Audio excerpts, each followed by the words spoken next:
Your life as Darth Vader. What if you woke up tomorrow with absolute power, but no one could ever truly love you? What if every choice you made, every relationship you built, crumbled beneath the weight of your own ambition? Today, we are exploring what your life would actually look like if you became Darth Vader, and the uncomfortable truth this dark journey reveals about power, control, and the price of becoming a monster. You wake up and something is different. The world hasn't changed, but you have. You feel it immediately. A new darkness settling into your chest, a hunger for control that wasn't there before. You look in the mirror and you recognize yourself, but something ancient and powerful stares back. This is the moment your transformation begins, and you don't yet realize you can never go back. At first, the power feels intoxicating. You command respect without earning it. People move out of your way, doors open, obstacles crumble before you. You tell yourself this is what you've always deserved: recognition, authority, dominance. You surround yourself with loyal followers, people who fear you enough to obey without question. You build an empire, you make decisions that reshape everything around you. And for a moment, standing at the peak of your power, you feel alive in a way you never have before. But then something shifts. You reach out to the people you once loved, hoping they'll understand what you've become. You want them to see that your new path, your new power was necessary. You want their approval, their love, their validation. Instead, you see fear in their eyes. Your best friend won't meet your gaze. Your partner backs away. Your family treats you like a stranger wearing a familiar face. They don't celebrate your ascension, they mourn your absence. You're right there in front of them, more powerful than ever, yet somehow more alone than you've ever been. This is the cruel paradox of Vader's existence.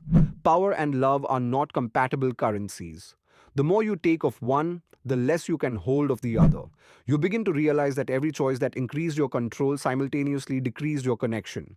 Every person you intimidated is someone you can never truly trust. Every enemy you crushed is a relationship you've destroyed.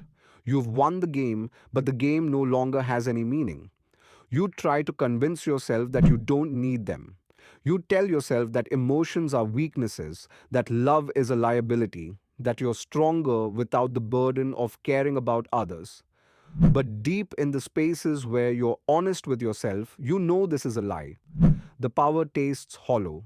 You command armies, yet you're utterly, completely alone. Years pass. You've achieved everything you set out to achieve. You've surpassed every rival, accumulated every resource, secured every position of authority. But you've lost the person who might have shared it with you. You've sacrificed the family that might have made it meaningful. You've become untouchable. But untouchable means no one can reach you, not even to comfort you. Then comes the moment of reckoning. You're forced to face what you've become. Not a victor, but a prisoner of your own ambition. The throne you fought so hard to claim now feels like a cage. The power you accumulated doesn't protect you from the one thing you can't fight: the knowledge that you chose this. You chose control over connection. You chose dominance over love. You chose to become Vader. Here's the brutal truth that Darth Vader's story teaches us: the world doesn't actually work the way we think it does. Power doesn't solve the fundamental human problem, the need to be seen, valued, and loved by others. You can conquer galaxies and still feel empty. You can command millions and still be desperately lonely.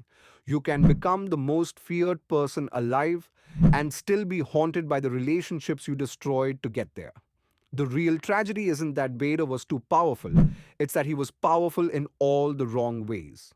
He had the power to intimidate, to control, to dominate. But he lost the power that actually matters: the power to connect, to be vulnerable, to be loved despite his flaws, rather than feared because of his strength. So here's the question we must ask ourselves: where in your own life are you becoming Vader? Where are you choosing control over connection? Where are you sacrificing relationships for achievement? Where are you building walls instead of bridges, demanding respect instead of earning trust? The choice, unlike Vader's tragic arc, is still yours to make. You can still choose differently. You can still prioritize the relationships that matter. You can still